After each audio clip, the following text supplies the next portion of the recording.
ونؤمن به ونتوكل عليه ونعوذ بالله من شرور أنفسنا ومن سيئات أعمالنا من يهد الله فلا مضل له ومن يضلله فلا هادي له ونشهد أن لا إله إلا الله وحده ونشهد أن محمدا عبده ورسوله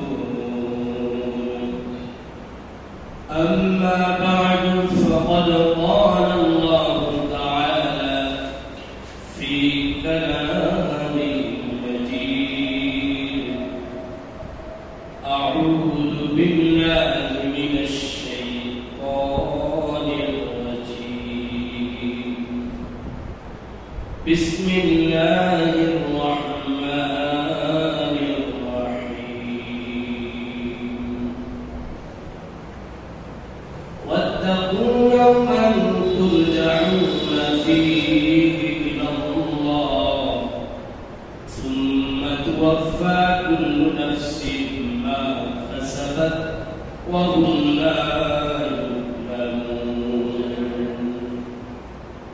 وقال النبي صلى الله تعالى عليه وسلم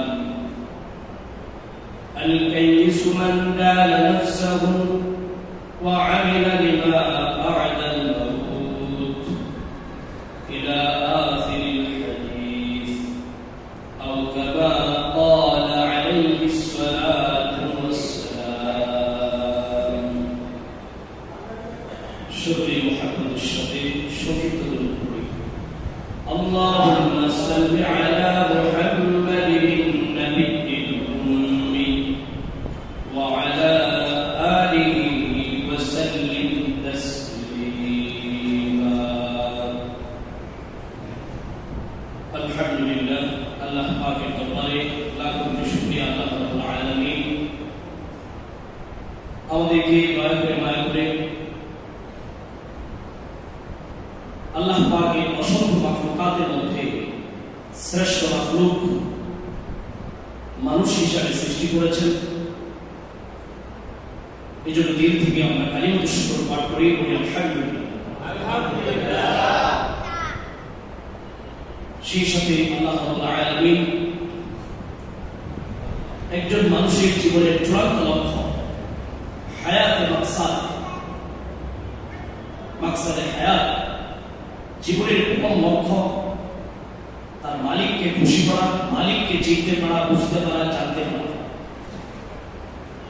সেই হিসাবে আমরা প্রাথমিক মালিককে চিনতে পেরেছি হিসাবে আমরা লা ইলাহা ইল্লাল্লাহ মুহাম্মাদুর রাসূলুল্লাহ এই কালিমার স্বীকৃতি দিয়ে নিজেদেরকে ঈমানদার হিসাবে আশা করছি এবং সেই আশাকে বাস্তবায়ন করার লক্ষ্যে আমরা প্রতিনিয়ত আল্লাহ পাকের ইবাদতের মধ্যে নিজেদের জীবন কাটানোর প্রত্যয় এবং প্রতিশ্রুতি নিয়ে কাজ করার চেষ্টা করছি তারই অংশ হিসাবে আজকে এই মাহে রমজানের বিদায়ী জুমা শেষ জুমা 31 রমজান আমাদের কাছ থেকে বিদায় হওয়ার পথে আজকে 27 রমজান আর 2টি রমজান বা সর্বোচ্চ 3টি রমজান রোজা সিয়াম বাকি আছে তো আল্লাহ রাব্বুল আলামিন এই বিদায়ী জুমা রমজানের আগেই বহু মানুষকে দুনিয়া থেকে নিয়ে গেছে সেই জায়গা থেকে আল্লাহ পাকের কাছে আমাদের অসংখ্য সেজদা বরং শুকরিয়া যে আল্লাহ তাআলা আমাদেরকে ওই সকল মৃতদের অন্তর্ভুক্ত করেন নাই যারা এই রমজান পায় নাই আল্লাহ তাআলা আমাদের প্রতি দয়া করেছেন আমরা রমজান পেয়েছি এমনকি রমজানের এই শেষ জুমায় আমরা এসে উপনীত হয়েছি সম্মানিত হাজিরিন রমজানের এই শেষ জুমা একদিক থেকে আনন্দের, আরেক দিক থেকে বেদনা। আমাদের চূড়ান্ত বেদনা এবং কষ্টের এই রমজানের বিধায়, আর আনন্দের এই দিক থেকে যে রমাদানটা আমরা পেয়েছিলাম, কিন্তু রমাদানকে পেয়ে আমরা যথাযথ কদর করতে পেরেছি কিনা, নাকি আল্লাহ তাআলার পক্ষ থেকে এই স্পেশাল রমাদান দামি সময়কে যথাযথভাবে কাজে না লাগানোর কারণে আল্লাহ পাকের দরবারে আমি দুর্ভাগ্যের দলভুক্ত হয়ে গেছি, সেটা আমার জানা। এই জন্য রমাদান যেহেতু শেষের পথে, আমাদের ব্যথা, আমাদের কষ্ট, আমাদের অস্থিরতা, আমাদের টেনশনও তত বেশি বেড়ে যেতে হবে। চোখে যেন অশ্রু থাকে, হৃদয়ে যেন বেদনা থাকে যে আল্লাহ, আপনি এত দামি সময় দিয়েছিলেন, আপনি এত করে ডেকেছেন, কিন্তু আমি আমার অযোগ্যতার কারণে আপনার কাছ থেকে ক্ষমা নিতে পারি নাই। হয়তো আল্লাহ, আপনি নিজ গুণে আমাকে ক্ষমা করবেন। এভাবে প্রতিনিয়ত যার ইমানের পারদ যত বেশি, প্রত্যেকের ইমান আমি আপনি নিজেরটা নিজে যাচাই করতে পারবো। ইমান তো আর দেখানো যায় না, হয়তো বলা যায়, কিন্তু ভিতরের বিশ্বাস, সেটার মধ্যে ভেজাল থাকলে আপনি বাহিরে ভুল বা সঠিকটা প্রকাশ করলেও তো আমরা ধরতে পারবো। তাহলে আমার ইমান কতটুকু ভেজাল, কতটুকু পাওয়ারফুল, আমার ইমান জাহান্নামের সেই অগ্নিকুণ্ড, পুলসিরাতের সেই স্পর্শকাতর সেনসিটিভ সেই সাঁকু পাড়ি দিয়ে আমাকে জান্নাত পর্যন্ত পৌঁছাতে পারবে কিনা, এই বিষয়ে আমার ইমান নিয়ে আমাকে সিরিয়াস হতে হবে। এবং আমার ইমানের বিষয়ে আমি নিজেই একটা পরীক্ষা চালাতে পারবো যে আমার ইমান কতটুকু মজবুত, কতটুকু মজবুত। রমাদানের হৃদয়ে বিদায়, আপনার হৃদয়ের মধ্যে যতটুকু জখম এবং ক্ষত তৈরি হবে, হৃদয়ের মধ্যে যত বেশি রমাদানের বিদায়ে আপনি কষ্ট অনুভব করবেন, আবেগ অনুভব করবেন, ততটুকুই আপনার ইমান মজবুত। দেখা যাবে কত ইমানদার আল্লাহ পাকের ওলি, তারা এই রমাদানের বিদায়ে একেবারে শিশুর মতো হা হা করে, শিশুর মতো টুকরে কেটে দিচ্ছে। রমাদানের বিদায় যেন তার জীবন থেকে এক অমূল্য জিনিস হারিয়ে গেছে, এই জন্য শিশুর মতো টুকরে কেঁদে উঠছে। আবার কারো হয়তো খবর নাই রমাদানের বিদায় মানে কেমন যেন তার দুনিয়াতে গুনাহের মধ্যে, বিলাসিতার মধ্যে ডুবিয়ে দেওয়ার কেমন যেন অবস্থা তৈরি হয়েছে। রমাদান বিদায় হচ্ছে, তার কেমন জানি গুনাহের পরিমাণ বাড়তেছে, আল্লাহ থেকে স্মরণ করে যাচ্ছে, মসজিদে আসা কম হচ্ছে, আল্লাহর কথা মনে কম থাকছে, দুনিয়ার ব্যস্ততা এবং দুনিয়ার নানান ধরনের বিষয়ে সে বেশি ডুবে যাইতেছে। যার মধ্যে এটা যত বেশি হবে, তিনি তত বেশি রমাদানের থেকে হারায় গেছেন, তার ইমানের মধ্যে তত বেশি কমতি আছে। এই জন্য আমরা আমাদের প্রত্যেকের ইমান মজবুত করার জন্য, ইমানকে পরীক্ষা করার জন্য আমরা হৃদয়ের মধ্যে দেখবো রমজানের বিদায় আমার কান্না আসছে কিনা, আমার ভিতরে এই টেনশন অনুভূত হচ্ছে কিনা যে রাসূলুল্লাহ সাল্লাল্লাহু আলাইহি ওয়াসাল্লাম এর যে সেই ঐতিহাসিক হাদিস, নবীজি সাল্লাল্লাহু আলাইহি ওয়াসাল্লাম একদিন মিম্বরের তিনটি সিঁড়িতে পা রাখছিলেন, তো এক একটিতে পা রাখছেন তো আমিন বলছেন, অথচ এমনিতে কিছু শোনা যাচ্ছে না। সাহাবায়ে কেরাম জিজ্ঞেস করলেন, ইয়া রাসূলুল্লাহ, প্রথম সিঁড়িতে আপনি পা রাখলেন, আমিন বললেন, দ্বিতীয় সিঁড়িতে পা রাখলেন, আমিন বললেন, তৃতীয় সিঁড়িতে পা রাখলেন, আমিন বললেন। এর হেতু কি, রহস্য কি? আপনি এভাবে একা একা আমিন বলছেন, আবার কি বিষয়ে আমিন বলছেন সেটা কিছু বলছেন না। সাহাবায়ে কেরামকে নবীজি বললেন যে আসলে যখন প্রথম সিঁড়িতে আমি পা রেখেছি তখন বলা হয়েছে যে ওই ব্যক্তি ধ্বংস হোক যে ব্যক্তি রমাদান পেয়েছে কিন্তু সে আল্লাহ পাকের কাছ থেকে ক্ষমা নিতে পারে নাই, রমাদান লাভ করেছে কিন্তু আল্লাহর কাছ থেকে জাহান্নাম থেকে মুক্তির ফয়সালা জামিন নিতে পারে নাই, পরোয়ানা নিতে পারে নাই, জাহান্নাম থেকে মুক্তির সিদ্ধান্ত সে নিতে পারে নাই, জান্নাতের সিদ্ধান্ত সে নিতে পারে নাই, ওই ব্যক্তি ধ্বংস। তাহলে কত বড় দুর্ভাগ্যের বিষয় হবে যদি আমরা এই রমাদান পেয়ে আমরা আল্লাহ পাকের কাছ থেকে ক্ষমা না নিতে পারি। ক্ষমার বিষয়টি আমাদের জীবনের সবচেয়ে বড় পাওয়া। কেন? কারণ আপনি লক্ষ্য করুন, একজন মানুষ যখন সে ফাঁসির আসামি হয় তার কাছে সবচেয়ে বড় চাওয়া থাকে কোনোভাবে যদি আমাকে ক্ষমা করে দাও, আমার যত ঘর বাড়ি আছে সবাই সম্পদ আছে এই সবগুলো বাজেয়াপ্ত পাবো, কিন্তু ফাঁসির আসামি থেকে আমাকে রেহাই দাও, খালাসি দাও। এটা একজন আসামির চাওয়া থাকে। সে আসামিকে ফাঁসির আসামি, দুনিয়ার ফাঁসির আসামি এটা কোনো চূড়ান্ত কিছুই না।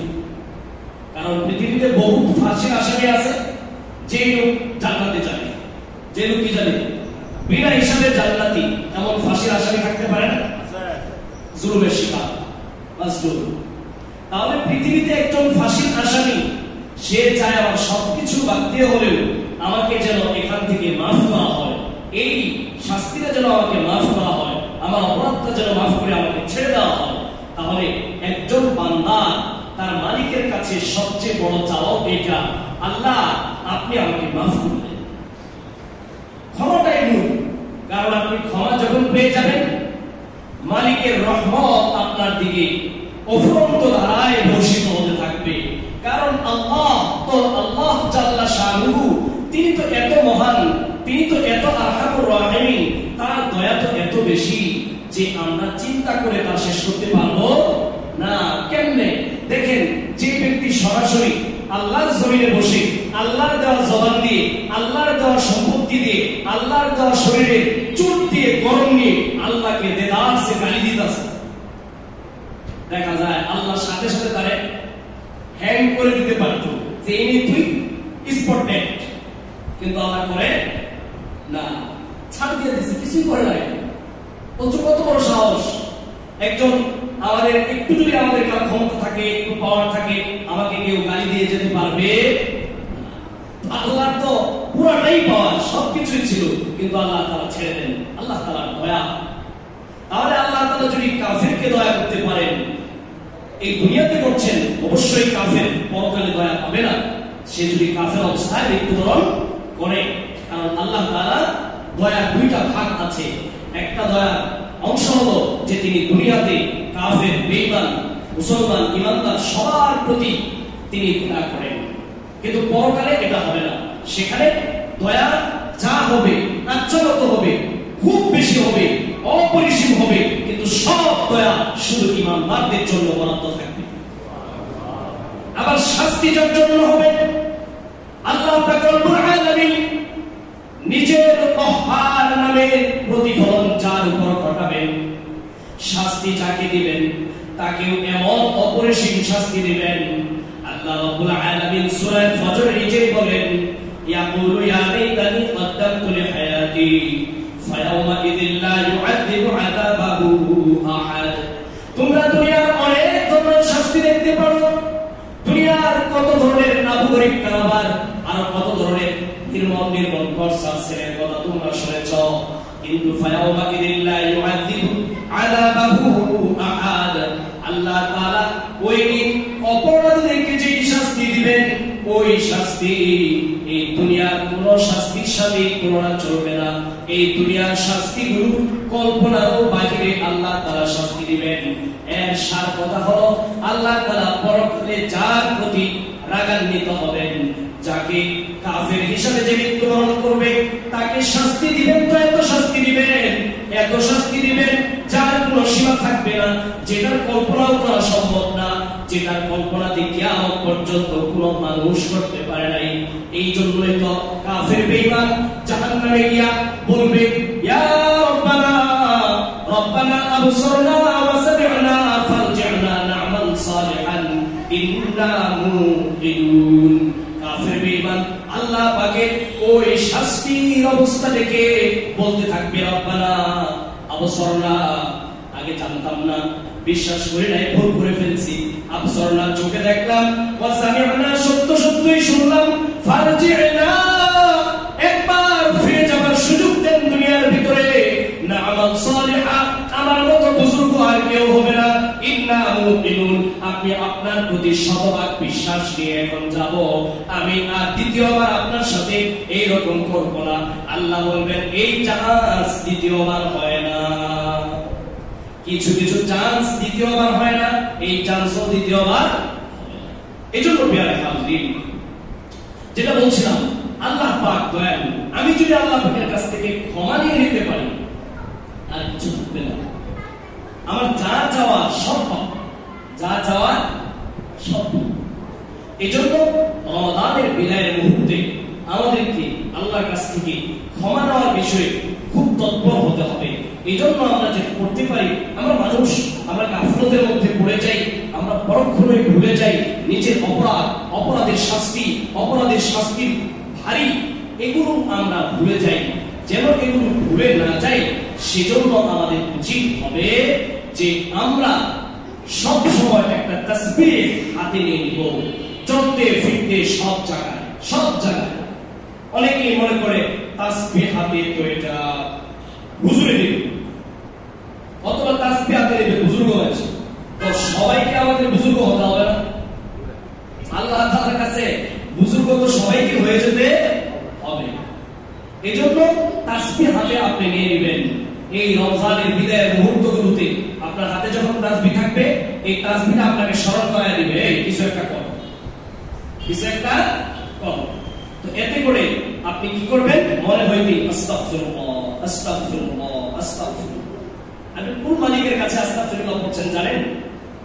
পৃথিবীতে কোন অপরাধী যদি অপরাধ মাপ চাইতে গিয়া সেই মালিকের কাছে, যার কাছে অপরাধ করেছে তার কাছে যায়, একবার গেছে তাড়ায়া দিছি, আরেকবার গেছে বিরক্ত হয়ে যায়, বারবার ছায়া ফেলছে, বারবার আয়েশা আমাকে বিরক্ত করতেছে, কিন্তু আল্লাহ রাব্বুল আলামিন এমন গাফফার দুনিয়ার ভিতরে আপনার জন্য এমন সুযোগ রেখে দিয়েছেন, আপনার গড়গড়া মৃত্যুর আলামত শুরু হওয়ার আগ পর্যন্ত আপনি যখনই বলবেন আল্লাহ আমাকে ক্ষমা করে দেন, আপনি ক্ষমা করে দেওয়ার কথা বলার আগেই আল্লাহ রাব্বুল আলামিন আপনার জন্য ক্ষমা নিয়ে হাজির।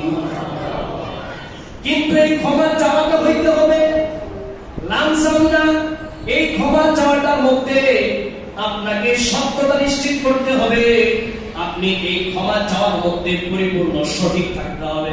আমরা ক্ষমা এইভাবে না, ক্ষমা আপনি দুনিয়ার ভিতরে ফাঁসির আসামি হইলে কেমনে চাইতেন? ফাঁসির আসামি হইলে আপনি ক্ষমা কেমনে চাইতেন? বলতেন মহামান্য আদালত আমাকে ক্ষমা করে দেন, আপনার হৃদয় ফুরফুর হয়ে যেত, চোখ দিয়া কষ্ট করায় পড়তো, যে কোনো মূল্যে আমাকে ক্ষমা করে দেন, ও মহামান্য আদালত আমাকে ক্ষমা করে দেন।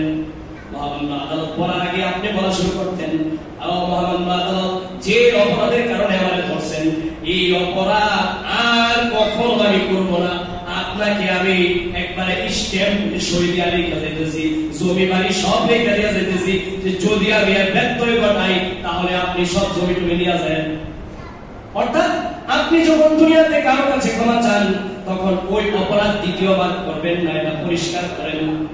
আবার কেউ কি এমন হয় নাকি একজনের চড়াই কাছে আমার আছে, কি বলেন, চড়ায় আমার চান, এরকম হয়, কি করে, যেই অপরাধটা করেছে সেই অপরাধ থেকে আগে নিবৃত্ত হয়, থামে, অপরাধের ভূমি থেকেই কেউ মাপ চায় না। তো আপনি যখন আল্লাহ তাআলার কাছে তওবা করবেন, আপনাকে এই তিনটা কাজ করতে হবে। আপনি আস্তাগফিরুল্লাহ বললেই আল্লাহ আপনাকে ক্ষমা করার জন্য হাজির। আল্লাহ তো উল্টা আপনাকে ডাকছেন, আলা মিন মুস্তাগফিরিন, আছে কি কোনো ক্ষমা প্রার্থী যাকে আমি ক্ষমা করে দেব? আল্লাহ তো ডাকছেন, কিন্তু আপনার ওই ক্ষমা চাওয়াটা হতে হবে নির্ভেজাল, ওই ক্ষমা চাওয়াটা হতে হবে নিরঙ্কুশ, পিওর ক্ষমা চাওয়া হতে হবে। আর পিওর ক্ষমা চাওয়ার অর্থ হলো, এক নম্বর, আপনি যে অপরাধ করেছিলেন ওই অপরাধ থেকে বেরিয়ে আসতে হবে। অপরাধ চলমান না, অপরাধ থেকে বেরিয়ে আসবেন। দ্বিতীয়ত হচ্ছে, আপনি এই মুহূর্তে লজ্জিত হবেন, অনুতপ্ত হবেন। তৃতীয়ত হচ্ছে, ভবিষ্যতে এই অপরাধ না করার দৃঢ় প্রতিজ্ঞা এবং অঙ্গীকার আপনি করবেন। এই তিনটা জিনিসকে সামনে রাখা, যে আমি আল্লাহ অপরাধ করে ফেলেছি, আল্লাহ আপনি আমাকে যে জীবন দান করেছিলেন, আল্লাহ আপনি নিষ্পাপ অবস্থায় আমাকে পৃথিবীতে প্রেরণ করেছেন, আমার কোনো গুনাহ ছিল না, আমার জীবনে কোনো কালিমা ছিল না, আমার দ্বারা কোনো অপরাধ ছিল না, আমার দ্বারা কোনো পশু পাখি মানুষ কোনো কেউ কষ্ট পায় নাই। যখন আমি পৃথিবীতে আসছি, ভূমিষ্ঠ হয়েছি, তখন আমার প্রতি কারো মান অভিমান কষ্ট ছিল না। আমি নিষ্পাপ ছিলাম, আমার হিংসার বশবর্তী হয়ে কেউ ক্ষতিগ্রস্ত ছিল না, আমার রাগের বশবর্তী হয়ে কেউ কষ্টের শিকার হয় নাই, আমার লোভের শিকার হয়ে কারো সম্পদ আত্মসাৎ হয় নাই। এমন নিষ্পাপ অবস্থায় আপনি আমাকে পাঠিয়েছিলেন। আমি যখন শিশু হিসাবে ভূমিষ্ঠ হয়েছিলাম, আমার চোখগুলো ছিল টকটকে পরিষ্কার, অর্থাৎ নৈতিকভাবেও পরিষ্কার, আধ্যাত্মিকভাবেও পরিষ্কার। অর্থাৎ এই চোখগুলোতে কোনো গুনাহের ময়লা ছিল না, এই কানগুলোতে কোনো গুনাহের ময়লা ছিল না, এই জবানগুলোতে কোনো গুনাহের ময়লা ছিল না, এই দেহের কোনো জায়গায় গুনাহের কোনো ময়লা ছিল না। আল্লাহ আপনি তো আমাকে ওইভাবে আপনার কাছে যাওয়ার জন্য বলেছিলেন, মাঝখানে ভুল হয়ে গেছে, আল্লাহ অপরাধ করে ফেলেছি, আল্লাহ আমি এখন থেকে তওবা করছি, সব গুনাহ আমি থেকে পরিপূর্ণ ফিরে আসছি।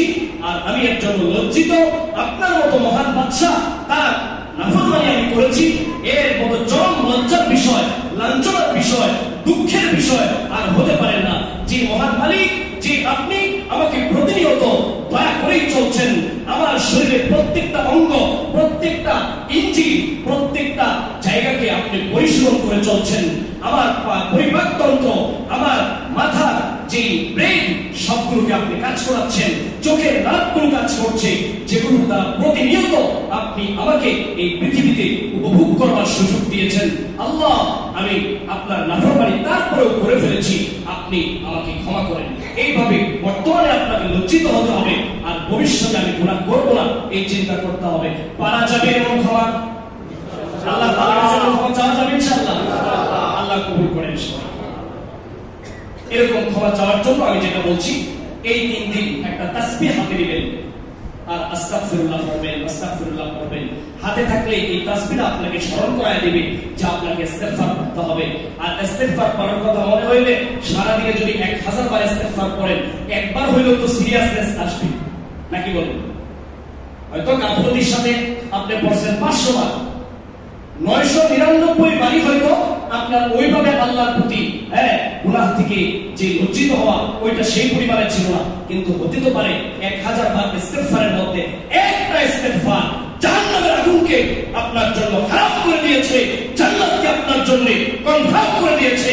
তাহলে আপনি এমন সুযোগ ছাড়বেন কেন? আপনি যদি হাতে রাখতে থাকেন, 1000 বার পড়ার দ্বারা একবার যদি হয়ে যায় আর আপনার পরকাল যদি সফল হয়ে যায়, আপনি তো সফল।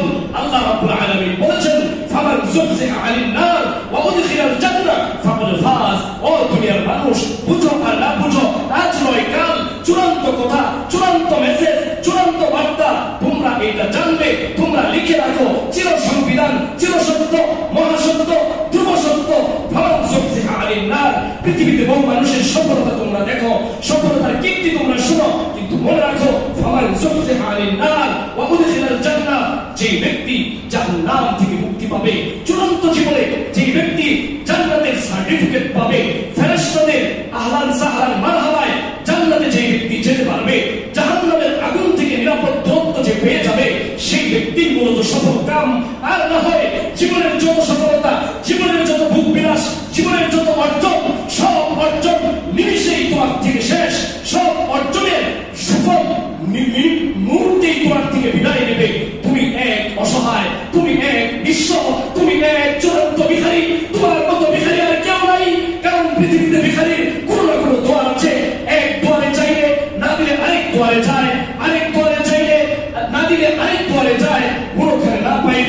নিজের হাত দিয়ে নিজে কাজ করার প্রেরণা পায়, কিন্তু যে ব্যক্তি পরকালে জাহান্নাম থেকে মুক্তি পেল না, জাহান্নামে সে চূড়ান্ত হয়ে গেল, সেই ব্যক্তির জীবনে আর কিছুই করার নাই।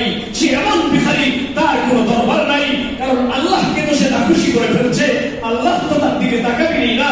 সুতরাং আল্লাহ যখন নাই, দুনিয়ার মতো আর কোনো মানুষও তার পাশে নাই, তার হায় হায় আত্মচিৎকারের অবস্থা এমন যে কেউ শুনবে না, কেউ শোনার প্রশ্ন আসে না।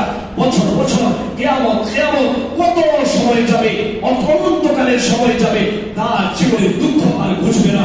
চির দুঃখের এক জীবন, চির কষ্টের এক জীবন, যে জীবনে আর কোনো সুরাহা নাই, আর কোনো সমাধান নাই, আর কোনো তার মুক্তির উপায় নেই। প্যারা হাজির, এই জন্য আপনারা ইস্তেগফার করবেন তো ইনশাআল্লাহ। আপনারা তাসবিহ হাতে নেবেন। এই 3 দিন আপনাদের দায়িত্ব হলো বেশি চেয়ে বেশি ইস্তেগফার করা। যত পারেন চেষ্টা করবেন। সেই সাথে এই হলো রমাদানের বিদায় যে কথা, সেই কথাগুলো বলা।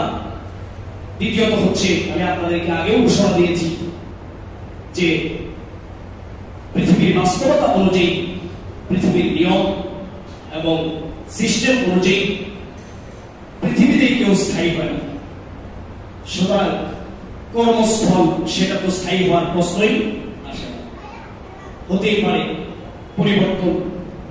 বাকি এই পৃথিবীতে আমাদের এক জায়গা থেকে আরেক জায়গায় যাওয়া, একজন থেকে আরেকজন বিচ্ছিন্ন হওয়া, এটা কোনো কষ্টের হবে না যদি আমরা আজকে যেভাবে আমরা একসাথে বসে আছি, ঠিক এভাবে যদি আমরা জান্নাতে একসাথে হতে পারি। কি বলেন? তবে আপনাদেরকে আগেই জানিয়েছি, আপনাদের আন্তরিক ভালোবাসা, আপনাদের মুহাব্বত, সেটা বলবার নয়। আমি পরিষ্কার ভাষায় বলছি, আমি আমার ক্ষেত্রে একেবারে কমিটির ঊর্ধ্বতন পর্যায় থেকে নিয়ে আমাদের সাধারণ বলতেছে আর কি, দায়িত্বের বাহিরে কেউ সাধারণ না, সবাই অসাধারণ। একজন স্বাভাবিক মুসল্লি যিনি কোনো দায়িত্বে নাই, কিছুতে নাই, সবাই আমাকে আপনারা আন্তরিকভাবে ভালোবেসেছেন, এই আচরণই আমি পেয়েছি। সুতরাং আপনাদের প্রতি আমার কোনো কষ্ট নাই। বাকি আমি একটু কঠোর মানুষ, হয়তো আপনারা কখনো কখনো প্রকাশ পেয়েছে আপনাদের কাছে, যেটা হয়তো দায়িত্বের খাতিরে আমাদেরকে কঠোর হতে হয়েছে। আপনারা হয়তো জানবেন, কারণ আপনারা বিভিন্ন জায়গায় অনেক যোগ্য মানুষ এখানে আছেন, যারা মসজিদে একজন সাধারণ মুসল্লি হলেও আপনাদের গণ্যমান্য ব্যক্তি হিসাবে বিভিন্ন চেয়ারে আপনারা বসেন, কাজ করেন। আপনারা জানেন, যে কোনো জনগণকে চালাতে হলে, সবাইকে নিয়ে চলতে হলে, সেই ক্ষেত্রে আপনাকে অনেক কাজ করতে হয়, যেটা দেখতে একটু কঠোর মনে হয়, কিন্তু ওই একটু কঠোরতার কারণে পুরোপুরি সিস্টেমটা, পরিচালনা সুন্দর হয়ে যায়।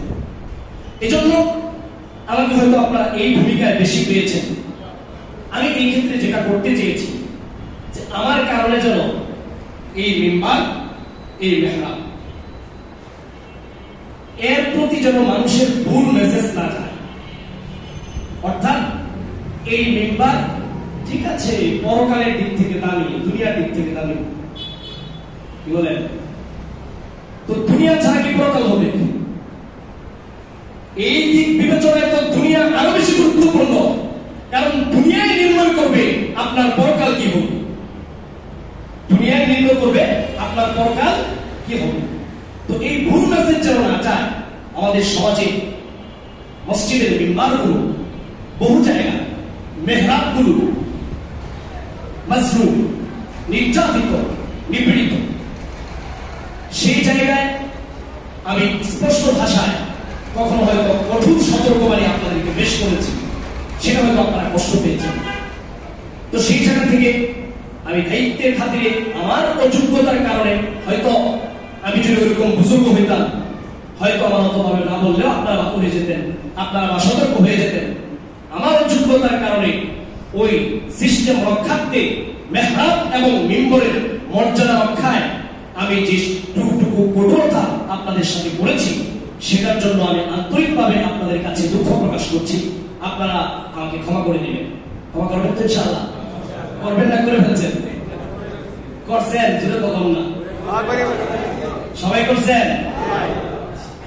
যাক, এবার আসি, আমি কিছু কথা আপনাদেরকে বলে যাওয়া জরুরি মনে করছি। আজকে একটু যদি জুমা দেরি হয় আপনাদের কষ্ট হবে? দাওয়াত আছে? ইফতারে আছে। জুমার পরে তো দাওয়াত নাই। সাধারণত সারা বছর কি হয়, জুমার দিন সাধারণত বিভিন্ন দাওয়াত থাকে, আর জুমার নামাজ পড়েই দাওয়াতটা হয়। তো কোনো খতিব সাহেব যদি জুমাকে রমজান ছাড়া দীর্ঘায়িত করেন তাহলে মুসলিমদের কষ্ট হইতেই পারে, কারণ আজকে আসি স্পেশাল দাওয়াত। বেচারা গিয়া দেখে ইতিমধ্যে 3 বেশ খায় ফেলছে, এখন যা দিব শেষে পাতিলার নিচে যা আছে সাদা এগুলো একটু দিব, তো বেচারার মন খারাপ হইতেই পারে, হুজুরের কারণে ঠিক মতো দাওয়াত খেতে দেয় না। আজকে তো এরকম দাওয়াত নাই, কি বলেন? দাওয়াত আছে? আচ্ছা, আছে ইফতারে, ইনশাআল্লাহ ইফতারের আগে ছেড়ে দিব, এটা টেনশন করেন না। আচ্ছা, যা হোক, আপনাদের সাথে যদিও আনন্দ করছি, কিন্তু একই সাথে এটা স্বাভাবিক যে আপনার মানুষদের কাছ থেকে আপনারা আপন, প্রথমত আপনারা আমার আপন এবং আমি আপনাদের আপন। পৃথিবীতে সব আপনত্বের পরিচয় এককভাবে ফুটে ওঠে। আপনি দেখবেন কত বাবা ছেলের সাথে কখনো ভালোভাবে কথা বলেন। বহু পরিবারের বাবা আছে ছেলেদের সাথে ওরকম কিনা ক্লোজ না। মায়ের সাথে ছেলে ক্লোজ, বাবার সাথে গুরুগম্ভীর্যপূর্ণ একদিনের কথা হইলে হয় না। তাই বলে কি বাবার সাথে আপনত্ব নাই? কি বলেন? ওই ছেলেকে বাবা ভালোবাসে না, বাবা ছেলেকে ভালোবাসে না। আপনাদের সাথে হয়তো আমার এটাই হয়েছে। আমারই অযোগ্যতার কারণ হতে পারে, আপনাদের ধারে ধারে বারে বারে অনেক বেশি হয়তো যাওয়ার প্রয়োজন ছিল। সেই হিসাবে হয়তো আপনাদের প্রত্যেকের ফেসের সাথে আমি ওইভাবে অ্যাক্টিভ হতে পারি নাই, যা আপনার একজন ইমাম হিসাবে আমার প্রত্যেক মুসল্লি একেবারে পুরো পরিবারের তথ্য আমার কাছে থাকার দরকার ছিল। তাদের সমস্যা, তাদের ভালো অবস্থা, খারাপ অবস্থা সবকিছুই থাকার দরকার ছিল। মূলত মসজিদ ভিত্তিক একটি সমাজের আদর্শ সিনারি এইটাই, কিন্তু সেই জায়গায় হয়তো যথেষ্ট খামি হয়েছে, যার কারণে হয়তো আমরা পরস্পরের একজন আরেকজনের অনেক আপন। এবং এটা বাস্তব, এটা সত্য। আপনি খুঁজে দেখবেন যে অনেকের সাথে হয়তো আমার কথাও হয়নি কখন, কিন্তু তিনি অনেক মহাব্বত করেন। এমনকি সেই মহাব্বত তিনি যে করেন এর প্রমাণ কি? কেউ কাউকে মহাব্বত করার সবচেয়ে বড় প্রমাণ হলো তার আড়ালে নিজের ভালোবাসার কথা প্রকাশ করে, ঠিক না? ওনার সামনে না, কিন্তু সামনে হয়তো করে না, দেখাই হয় না, কিন্তু আড়ালে বারবার করে। এরকম অনেক মানুষ আছে না? ঠিক একই ভাবে আপনাদের মধ্যেও একই দশা। আপনাদের সাথে হয়তো অনেকের সাথে দেখাই হয় না, কথাবার্তা অত হয় না, নামাজ পড়েন দেখি আপনি পড়তেছেন, আমি হয়তো চলে যাচ্ছি, এভাবে হয়তো ওইভাবে কথাবার্তা হয়েছে না, কিন্তু আমরা একই ঠিকানার মানুষ ছিলাম। যে ঠিকানা সবচেয়ে দামি ঠিকানা, সেটা হলো আল্লাহর ঘর, মসজিদ। নবীজি সাল্লাল্লাহু আলাইহি ওয়াসাল্লাম তার সাহাবায়ে কেরামের সাথে এই মসজিদের মাধ্যমে ওই অফুরন্ত ভালোবাসার নজির স্থাপন করেছিলেন। যে নবীজি যখন দুনিয়া থেকে বিদায় হয়ে গেছেন, বেলালে হাবশী বলে ওই মসজিদে আমার পক্ষে আর যাওয়া সম্ভব না, যেখানে আমার ইকামতের পরে নবী মুহাম্মদ ইমামতির জন্য দাঁড়াবে না। ওই ইমামতির যে বিরহ, ওই যে বেদনা, ওটা সহ্য করার মতো ক্ষমতা আমার নাই। এই জন্য বেলালে হাবশী ওই মসজিদে নববী ওই এরিয়া ছেড়ে তিনি চলে গিয়েছিলেন। দীর্ঘদিন পর্যন্ত মসজিদে নববীর এরিয়াতে আসেন নাই, কারণ নিজের দুঃখ নিজেই ঠিক রাখতে পারবেন না। তাহলে নবীজি সাহাবায়ে কেরামের সাথে যে সম্পর্ক ছিল, আপনারা জানেন নবীজির সাথে ওই মসজিদ ভিত্তিক সাহাবায়ে কেরামের সম্পর্ক এমন দামি সম্পর্ক ছিল। নবীজিকে ওই মসজিদ ভিত্তিক সম্পর্ক আল্লাহ রাব্বুল আলামিনের সাথে সম্পর্কের কারণে যে সম্পর্ক কায়েম হয়েছিল, আল্লাহর জন্য তারা নবীজিকে যে ভালোবাসা তৈরি হয়েছিল নবীজির সাথে, ওই ভালোবাসার সামনে স্ত্রী, সন্তান, দুনিয়ার সব ভালোবাসা ফেল ছিল। এই জন্য সব ভালোবাসা একদিকে ছিল, আল্লাহর জন্য নবীজির ভালোবাসা আরেকদিকে ছিল। আল্লাহর জন্য নবীজির সঙ্গে একদিকে নবীজির সঙ্গে পিতা যুদ্ধ করছে, পিতার বিরুদ্ধে পুত্র যুদ্ধ করছে, একই যুদ্ধের ময়দানে শুধু নবীজির ভালোবাসায় পুত্রের বিরুদ্ধ শিবিরে বাবা দাঁড়ায় আছে, বাবার বিরুদ্ধ শিবিরে পুত্র দাঁড়ায় আছে। বুঝছেন এই ভালোবাসার কারণ, এর যে বিস্তৃত গভীরতা, সেটা হয়তো আজ আমাদের প্রভাবে বুঝে আসছে না, দুনিয়ার নানান ব্যস্ততার কারণে, যৌক্তিক কারণে। কিন্তু সত্যি আমাদের এই যে ভালোবাসা, এটার পরিপূর্ণ স্বাদ আমরা তো বিশ্বাস করি, কিন্তু মনের পরিপূর্ণ স্বাদ আমরা সেদিন পাবো যেদিন ইনশাআল্লাহ এই ভালোবাসার ভিত্তিতে আরশের নিচে ইনশাআল্লাহ আমরা ছায়া পেয়ে যাব। নবীজি সাল্লাল্লাহু আলাইহি ওয়াসাল্লাম বলেছেন, 7 ব্যক্তি সেই কিয়ামতের ভয়াবহতায় আরশের নিচে ছায়া পাবে। সেই 7 ব্যক্তির মধ্যে এক ব্যক্তি হলেন যে 2 ব্যক্তি একজন আরেকজনকে আল্লাহর জন্য ভালোবেসেছে। পৃথিবীতে অসংখ্য ভালোবাসা আছে, স্বার্থের খেলা সেখানে, কিন্তু আপনার সাথে আমার ভালোবাসা কোনো স্বার্থের খেলা আছে? কোনো স্বার্থের খেলা নেই। কারণ আপনার সাথে আমার রক্তের সম্পর্ক নাই যে রক্তের টানে আপনি এখানে ফেল, এটাও নাই। আপনার সাথে অন্য কোনো স্বার্থের খেলাধুলাও নাই। তাহলে সেই বিবেচনায় আমরা বলতে পারি, ওই সহিহ হাদিসের যে ঘোষণা, 2 ব্যক্তি যারা একজন আরেকজনকে আল্লাহর জন্য মহব্বত করে, তাদের সেই মহব্বত এতটাই দামি, যদিও এটা দেখতে তেমন কিছুই মনে হচ্ছে না, নিছক আবেগ মনে হচ্ছে, কিন্তু এই আবেগ এতটা কার্যকরী, এই আবেগ তার জন্য এতটা দরকারি প্রমাণ হবে যে এই আবেগই তাদের 2 জনকে একসাথে আরশের নিচে ছায়া পাওয়ার জায়গা করে দিবে। সুবহানাল্লাহ। এজন্য প্রিয় হাজরিন, আপনাদেরকে আমি মহব্বত করেছি, আপনারা আমাকে মহব্বত যেটা করেছেন, সেই মহব্বতের ব্যবসায় আমরা লস প্রজেক্টে হাত দিই নাই, আমরা ইনশাআল্লাহ চূড়ান্ত জীবনে লাভবান। এই ভালোবাসা আমরা ধরে রাখবো, পারবো তো ইনশাআল্লাহ? একে অপরকে মহব্বত রাখবো, যত দূরেই থাকি পরস্পরের মহব্বত রাখবো। 1 নম্বর কথা গেল এইটা। দ্বিতীয়ত কথা হচ্ছে, আমি আপনাদের কাছে কয়েকটা প্রস্তাব রাখবো, এগুলো এখনই করতে হবে বা এখন করছে না কেন, এরকম কোনো লাফতাপ দেওয়ার দরকার নেই। আমি বলছি, মানুষের জীবনে প্রত্যেকটা মানুষের তার পরিবারের জীবনের টার্গেট থাকে। কেউ কি উন্নতির ছাড়া চলতে চায়? সবাই উন্নতি চায়।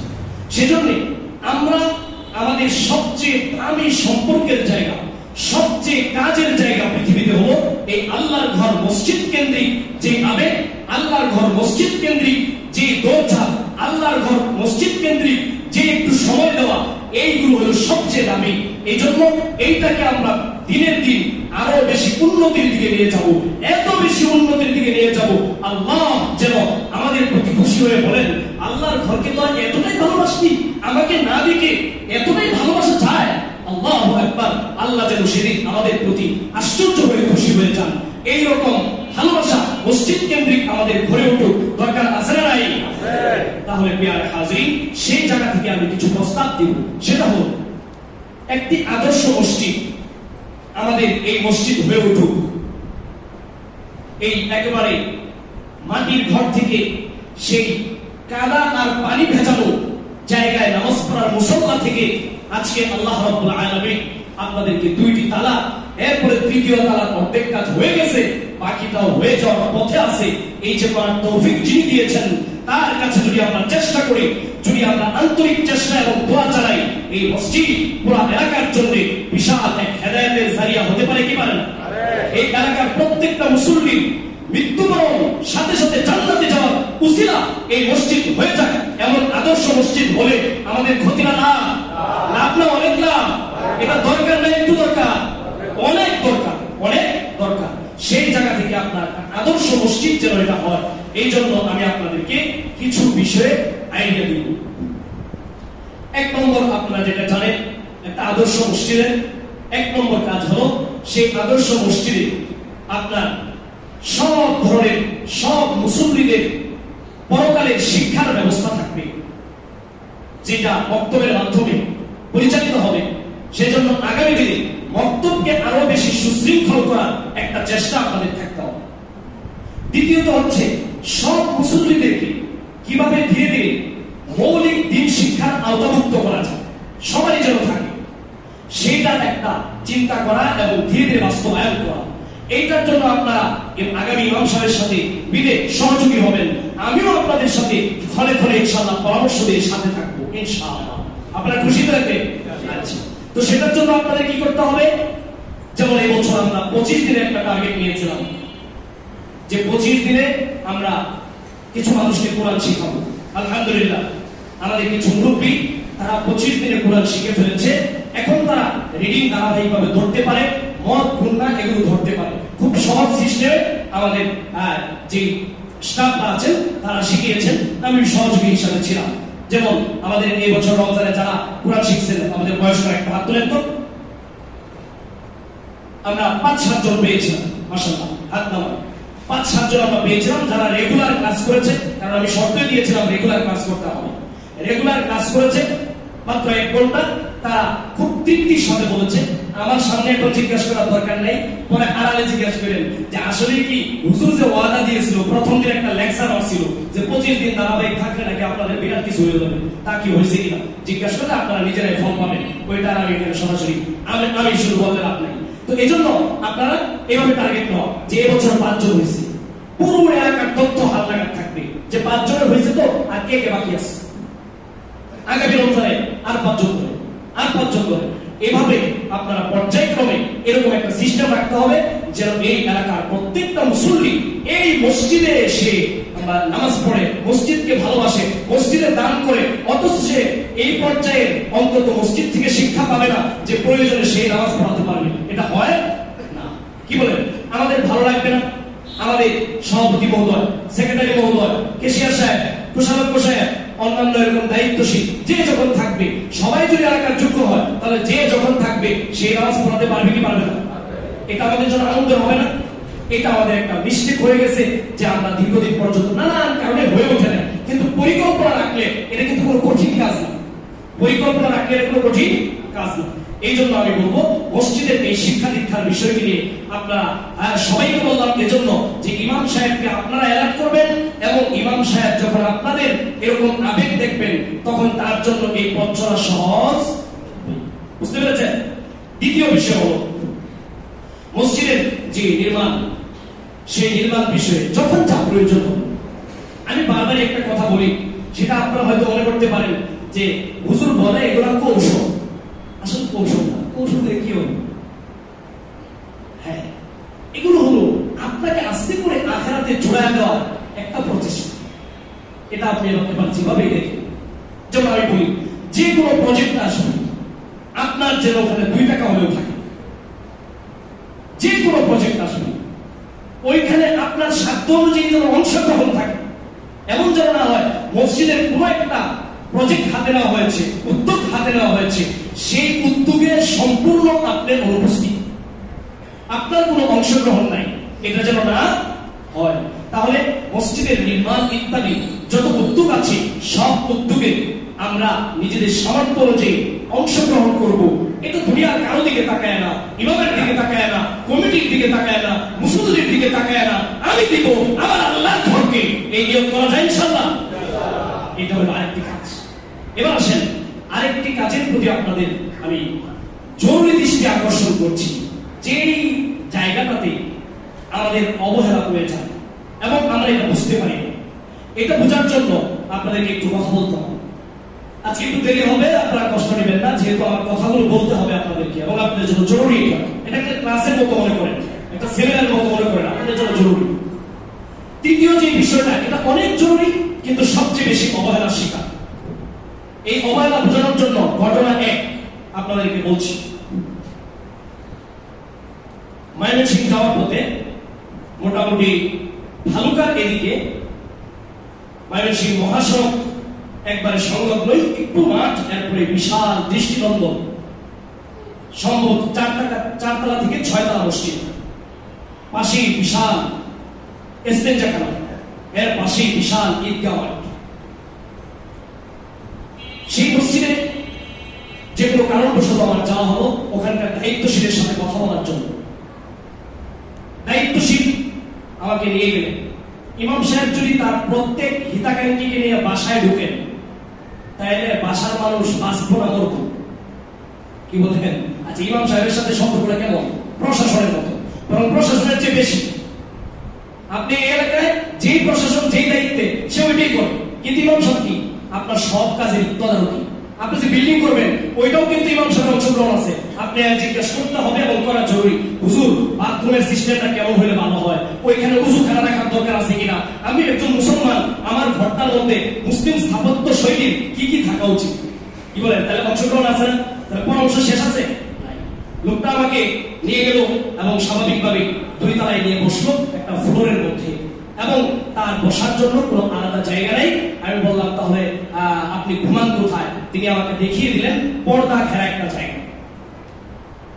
বুঝছে আমার কথা? আচ্ছা, এটা আপনাদের উপলব্ধিতে কি জিনিসটা কি সুন্দর? একটা মসজিদের আদর্শ ব্যবস্থাপনা হলো প্রথমত এখানকার স্টাফদের জন্য আপনি যথাযথ ব্যবস্থা রাখবেন। এর ফায়দা আপনি শুধু চোখ দিয়ে দেখবেন, কত ধরনের ফায়দা আপনি হিসাব করতে পারবেন। এটার জন্য একটা কাজ বোঝাই আপনাদের শোনাই। আপনাদের মসজিদে 2য় তলায় একটা রুম করা আছে না? যদিও আমাদের সীমিত সামর্থ্যের কারণে পরিকল্পনা আছে কমিটির, আপনাদেরও ইচ্ছা আছে, সামর্থ্যের ইচ্ছাটাই জরুরি। সামর্থ্য হয় কিন্তু ইচ্ছা জরুরি, তাহলে হবে একদিন একদিন। সুন্দর করে ওটা 2টা পার্টিশন করা হয়েছে। তো এখানে একটা খাট আছে, এক ভাই দিয়েছিলেন, সেই খাটটা সুন্দর খাট দেওয়া আছে। এইটা দেখার পরে বহু ইমাম যখন আমার সাথে সাক্ষাৎ করতে আসেন, তারা কি মেসেজ দেন জানেন? বলেন যে এই মসজিদের মুসল্লিগুলো মানুষ, এই মসজিদের কমিটি কি মানুষ। মানুষ বুঝলেন আমার কথা? কি বলে? মানুষ মানে এদের সত্যিকার মনুষ্যত্বের বিচার আছে। শুধুমাত্র ভাষা ভাষা যা দেখে তা না, ভিতরের খোঁজ নেয়। কারণ অনেক সময় ভাষা ভাষা অনেক কিছু থাকে, ভিতরের ক্ষত বহুত গভীর থাকে। কি বলেন? এটা একটা জরুরি জিনিস যে মসজিদের সাথে আপনার স্টাফদের জন্য সুন্দর একটা বসার ব্যবস্থাপনা, এবং আস্তে আস্তে আপনারা ধীরে সুস্থে সম্ভব হইলে আল্লাহ যদি কোনোদিন তৌফিক দেন, নিয়ত রাখতে তো